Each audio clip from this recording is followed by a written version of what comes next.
Hey, glad you're here. I share real spine chilling stories, the kind that make you look over your shoulder. If you're into it, hit subscribe, leave a like, and share your own story if you have one. Stay till the end, it's worth it. Now dim the lights and get ready because this story is about to get dark. Let's dive in. It was one of those nights when waiting for the bus felt like it would last an eternity. The clock had just passed 10, and I was alone at the bus stop, illuminated only by the weak light of the nearby lamppost. The silence of the street was absolute, and I tried to distract myself by fiddling with my phone, but the battery was almost dead, so there wasn't much to do other than wait. That's when I realized I wasn't actually alone. Across the street, sitting on a bench, was an older man who seemed to be watching me. At first, I thought it was just a coincidence, but every time I glanced over, he kept his eyes fixed on me, as if he were studying my every move. His presence began to bother me in a way that was hard to explain. He wasn't doing anything, just sitting there, with a serious expression and a cold gaze that seemed to penetrate the little light in the area. I tried to convince myself that he must be someone waiting for the next bus or just a local resident, but still, something about him put me on edge. Occasionally, he would make a slight movement, as if adjusting his posture, but never took his eyes off me. The feeling of being watched intensified with each passing minute, and I began to wonder if it would be better to leave and walk home, even if it was a bit far. Each passing minute made me more tense. I tried not to look directly at the man, but the feeling that he was still staring at me was unbearable. I started to wonder if I should send a message to someone, asking them to come pick me up, but the cell signal was weak, and the battery nearly dead. At the same time, I was afraid to make any movement that might draw more attention. I took deep breaths, trying to stay calm, but the presence of that stranger, doing nothing but observing, made it clear that something was off. All I wanted was to see the bus arrive so I could get out of there. Finally, I spotted the bus lights in the distance, and it felt like a weight lifted off my shoulders. The man also seemed to notice, as he moved for the first time more abruptly, as if contemplating doing something. When the bus stopped, I got on as quickly as possible without looking back, choosing a seat in the middle where I felt safer. Still, as the bus began to pull away, I couldn't resist taking one last look outside. The man was still there, standing at the stop, but now his expression seemed even more intense, as if he were disappointed that I had left. At that moment, I knew I had escaped something strange, but I still had no idea what exactly it was. The next day, while having breakfast, I heard my mother mention a strange news report that had just come out. She said someone had been attacked at the bus stop near my school, and the description of the suspect matched an older man, with a quiet demeanor and a cold expression. My heart raced, and I stopped to listen more closely. The attack had happened just a few hours after I had taken the bus, practically at the same time. It was hard to process the idea that the man I had seen the night before, the one who had stared at me so disturbingly, could be responsible for the attack. I felt relieved that I had managed to leave in time, but also a deep fear thinking about what could have happened if the bus had been a few minutes late. I spent the rest of the day distracted, the news weighing on my thoughts. I mentioned the incident to a few friends at school, and one of them said he had also noticed the same man at various bus stops around town, always with that unsettling gaze. It seemed he was accustomed to watching people from a distance, but nobody knew much about him, as if he were just a strange, isolated figure in the neighborhood. That account only increased my discomfort. I found myself wondering how many more times he might be around, observing, waiting for someone who might not be as fortunate as I was to escape in time. After that, I began to avoid going out alone late at night, especially at more isolated bus stops. The face of that man was etched in my memory in a way I couldn't forget, and every time I passed near that stop, I felt a chill. I told my parents what had happened, and they advised me to always be in a well-lit and busy place, especially at night. No matter how much I tried to rationalize and tell myself that he might not have bad intentions, the news of the attack made it impossible to shake the feeling that I had escaped something very dangerous. Since then, I've become vigilant about any strange person when I'm in public places, and if I see someone who makes me feel uncomfortable, I trust my instincts and move away.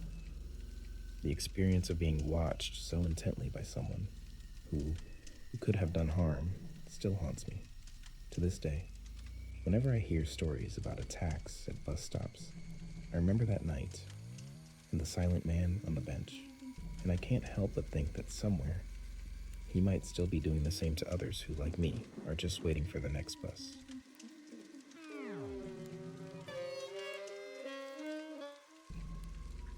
From the beginning, something about the new babysitter didn't feel right to me. She came recommended by a friend and seemed perfect on paper. Experience, good references, and even lived relatively close. My daughter Lizzie seemed to like her, and everything appeared to be going well, but I still felt a constant sense of alertness whenever she was around. I tried to ignore it, thinking it was just the nerves of leaving my daughter in someone else's care. But the feeling of discomfort only grew. At one point, I couldn't avoid it any longer and decided to warn Lizzie, telling her never to leave the house with a babysitter unless I had given permission. The first time I brought it up with Lizzie, she seemed confused, asking why she shouldn't trust the babysitter, and I felt like I might be overreacting. But just to be safe, I insisted that she promise to follow my instructions. Since then, every time I left, I felt a knot in my stomach, an irrational but constant fear. I tried to convince myself it was just paranoia, until one day while at work, I received a message from a neighbor warning about the same babysitter. According to her, this woman had been seen behaving suspiciously in other neighborhoods, and rumors circulated that she had previously worked in other homes that ended up in strange situations. Reading my neighbor's message sent a chill down my spine. I tried to recall any signs of strange behavior I might have noticed, but besides my intuition, nothing concrete came to mind. Even so, that feeling of alertness seemed more justified now. I called home immediately to check on how Lizzie was doing, and thankfully, the babysitter answered, saying everything was fine, and they were just playing in the room. But deep down, that news didn't put me at ease. I asked her to pass me to Lizzie, just to make sure my daughter was safe. When I heard her voice, I felt a temporary relief, but decided it was time to investigate more about the babysitter. That night, after she left, I talked to Lizzie to see if she had noticed anything strange. She mentioned that the babysitter had suggested a few times that they go to the park, but she always said she couldn't, remembering my advice. I was grateful that Lizzie had followed my instructions, but I also worried about the fact that the babysitter had genuinely tried to take my daughter out of the house without my permission. The idea that she might have taken Lizzie somewhere without me knowing only reinforced my decision not to trust her. My motherly instinct told me that something was wrong, and I knew I couldn't ignore it. In the following days, I continued to observe the babysitter's behavior and sought information about her. I discreetly asked other mothers in the neighborhood and learned that, in some cases, she had left without notifying parents and taken children to places she shouldn't have. Additionally, in one of the neighborhoods where she had previously worked, there were reports that she often appeared at odd hours, as if she were watching the houses even when she wasn't on duty. These stories only heightened my suspicion and made me realize that the discomfort I felt was not unfounded. I knew I couldn't wait any longer to resolve this situation. I decided it was time to confront her and understand her intentions. The next day, as soon as she arrived, I asked to talk. I tried to be direct, mentioning that I knew about some incidents and asked why she had tried to take Lizzie to the park without permission. She tried to explain, saying she just wanted to entertain my daughter and didn't think it would be a problem, but the way she avoided my gaze and refused to look me in the eye only deepened my mistrust. I knew it was best to dismiss her immediately and thank my intuition for alerting me in time. After I let the babysitter go, I felt a sense of relief, but also anguish imagining what could have happened if I hadn't followed my instinct. It didn't take long for new information to emerge. I learned from a mother in a local group that the babysitter had been seen in another neighborhood and that her suspicious behavior was repeating. Some families had even reported her to the authorities, raising an alert about her in the community. I was extremely grateful for having followed that feeling of discomfort that wouldn't leave me alone. Knowing that Lizzie was safe at home and away from that person was all that mattered. The experience taught me never to ignore my instincts, especially when it comes to my daughter's safety. Since then, I've been even more careful about whom I trust to take care of her, and always have open conversations with Lizzie about these precautions. The knowledge that she narrowly avoided a greater danger still gives me chills. And even though I never discovered exactly what the babysitter intended, I prefer not to know. Knowing that I managed to protect Lizzie in time is all I need.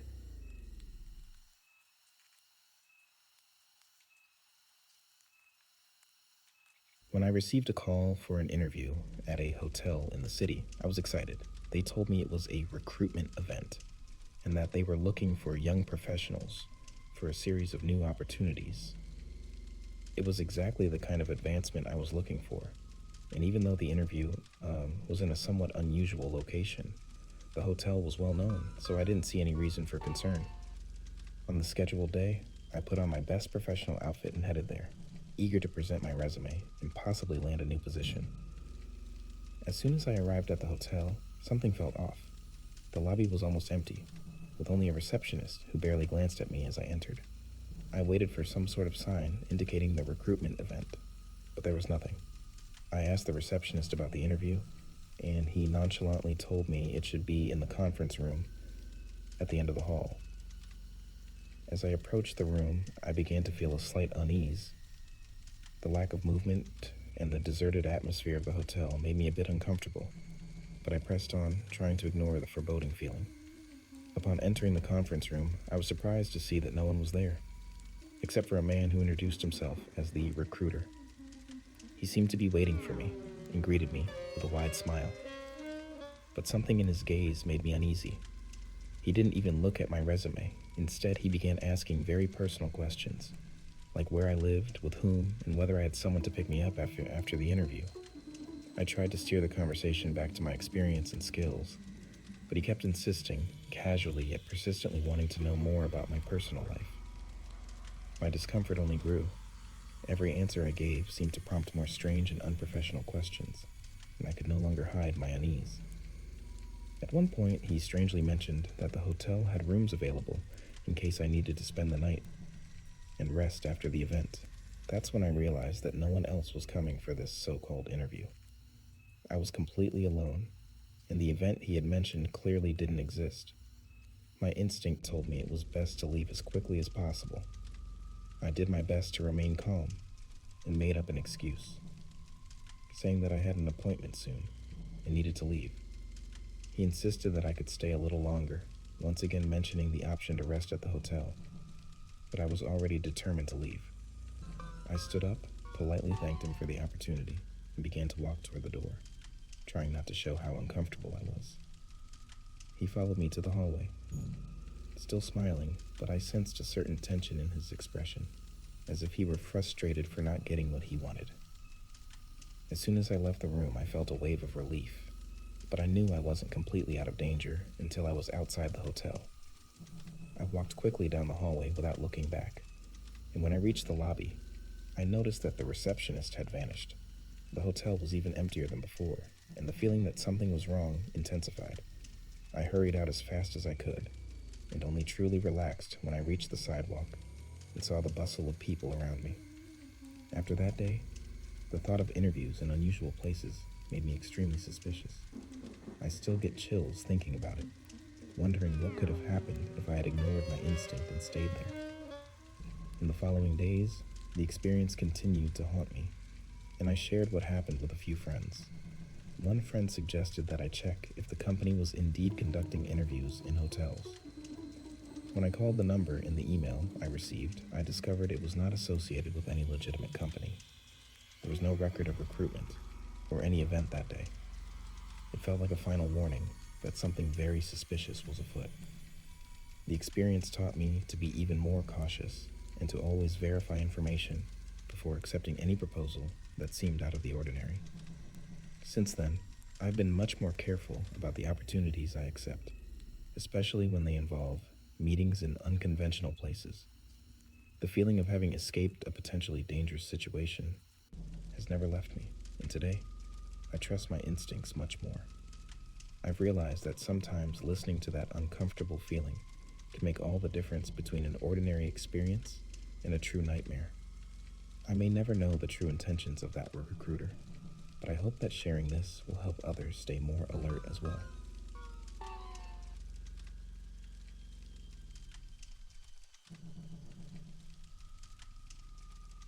When I started college, I was excited to share an apartment and experience university life.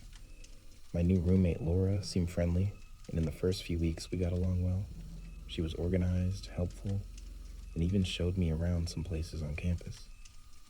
At first, I couldn't imagine that there was anything strange about her. Our conversations were always polite, and she genuinely seemed interested in getting to know more about me. However, over time, I noticed that she asked a lot of questions about my routine, my family, and even about my friends. I thought it was just curiosity, but I began to feel that there might be something more. One night, while searching for my missing charger, I started to notice something really odd. Looking behind a shelf, I found a small square device that looked like a camera. I was in shock. It took me a moment to process what I was seeing, but I soon realized that someone had placed it there to spy on me. When I confronted Laura about the missing charger, she acted strangely, avoiding eye contact and quickly changing the subject. At that moment, a suspicion settled in, and I began to wonder if she was behind this. From then on, every move she made seemed suspicious, and I started to notice how much she monitored everything I did. After finding the camera, I became more aware of other details in the apartment. One day, while Laura was out, I decided to check around my side of the room and found another small, suspicious device, this time disguised among some books.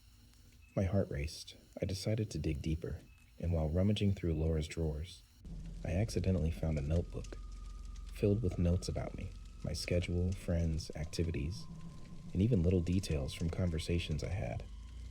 A chill ran down my spine as I realized she was obsessed with every aspect of my life. It wasn't just curiosity, it was a complete invasion of my privacy. The worst moment, however, came when I decided to look at her phone, which she had left charging in the kitchen. When I unlocked it, I found a list of reminders that included things like monitor departure times and note conversations about family. I was in shock and tried to read as much as I could before she came back, discovering that she had photos of me while I was sleeping and messages written about the places I planned to visit. I felt a wave of panic and knew I needed to get out of there as quickly as possible. The idea of sharing the same space with someone who seemed to be spying on my every move terrified me. After seeing all that on her phone, I began to plan my exit from the apartment without her noticing. I tried to act normally, but every time Laura asked me a question or tried to make small talk, I felt a shiver of fear. The way she watched me now seemed even more sinister, and I was sure she noticed my discomfort. I confided in a close friend about what was happening and asked for help finding a new place to live. My friend was horrified by the story and agreed to help me get out as quickly as possible, even if it meant temporarily staying somewhere else until I sorted everything out. On the day I decided to leave, I waited for Laura to go to class and started packing my things as quickly as I could. I felt a sense of urgency, as if something terrible would happen if she caught me there. While gathering my belongings, I noticed more papers hidden on my shelf, and each one contained detailed notes about my day-to-day life, as if she were cataloging everything I did. This only confirmed further that I needed to leave immediately. Once I finished packing everything up, I left in a hurry, feeling an enormous sense of relief as I distanced myself from that apartment and Laura's suffocating presence. After moving out, I began to reflect on everything that had happened and realized how much that experience had affected me. I never imagined someone could become so obsessed as to monitor every aspect of my life without my awareness. I spent days reliving moments in the apartment trying to understand her motives, but I never found an answer that made sense. My friend suggested I report the situation to the college administration, and, after giving it considerable thought, I decided to document what had happened to prevent anyone else from going through a similar ordeal. Since then, I have become much more cautious about who I share my life with and avoid sharing personal information until I really know someone well. My experience with Laura taught me the importance of trusting my instincts and always being alert, even in situations that seem normal. Today, I can say that I feel more at ease, but I still get chills when I remember how much she knew about me. I hope to never go through anything like that again, and if sharing my story helps others be more careful, at least something positive will have come from that frightening situation.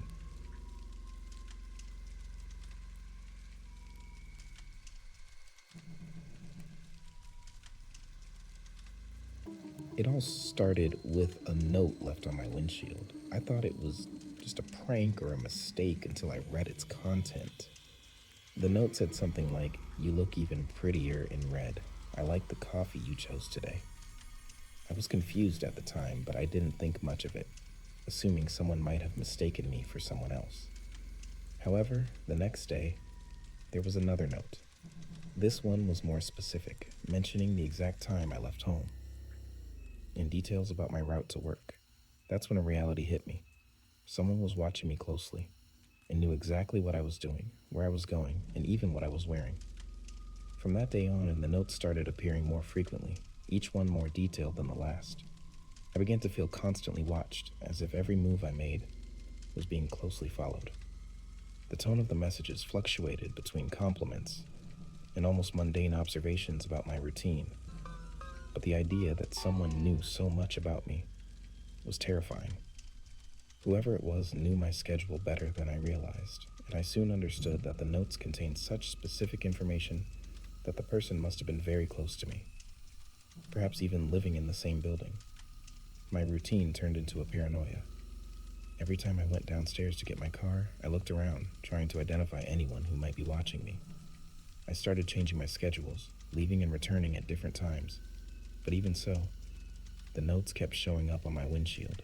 One of them even mentioned that I didn't need to try so hard to hide my schedule, as if the person knew I was trying to throw them off. That chilled me to the bone.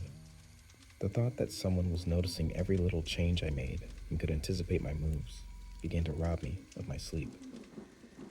I started suspecting everyone in the building. I avoided interactions with neighbors and paid close attention to any strange movements in the parking lot. Every person I crossed paths with seemed like a potential suspect. One day, I found another note saying I looked tired and that I should get more rest. It was frightening how the person seemed to know my state of mind and how every word made me feel even more exposed. I felt I couldn't trust anyone, and the idea that the admirer could be closer than I imagined left me increasingly disturbed. After a few weeks, the notes became even more invasive, mentioning places I used to frequent and even people I talked to. It seemed like this person knew everything, even the smallest and most private details of my day. I was completely unsettled and began to wonder if someone had access to my apartment. One night, I heard footsteps in the hallway and froze, waiting to see if they would stop at my door. When the footsteps faded away, I realized how much this situation was affecting me.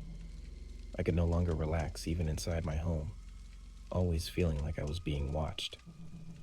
Finally, I decided to ask a friend for help and shared what was happening. She suggested that I contact the building management and even file a police report. With her support, I gathered the courage to talk to the doorman, who promised to keep an eye out for any suspicious activity in the parking lot. However, the next day, I found another note, this one with an almost threatening tone. "I know you don't like help. No need to involve others." That was the last straw. I knew that whoever it was obsessively and controlling my every move, and I needed to find a way to put an end to it. After that last note, I decided to take firm action. I went to the police and reported all the details, from the first note to the information that the admirer seemed to have about my every move. They advised me to temporarily change my parking space and suggested security measures like installing cameras near my car. I felt a sense of relief after taking this step, but the fear was still there. In the following weeks, the notes stopped appearing, and I began to feel safer. Still, every time I went down to the parking lot, I looked around, alert to any movement. Since then, I've become much more aware of who was around me and any signs of strange behavior. The experience taught me to trust my instincts and take action at the first sign of something abnormal. I don't know if I will ever find out who was behind the notes, but the thought that this person might still be nearby, watching from a distance, still scares me today. I hope my story serves as a warning to others, and that no one else has to experience the feeling of having every movement controlled by someone who, instead of admiring, just wants to invade. We've reached the end, but the journey's just starting. If you like this story, hit like, leave a comment, and share it with someone who loves a good mystery. Got your own creepy tale? Send it in. It might end up here. Thanks for staying till the end. See you next time.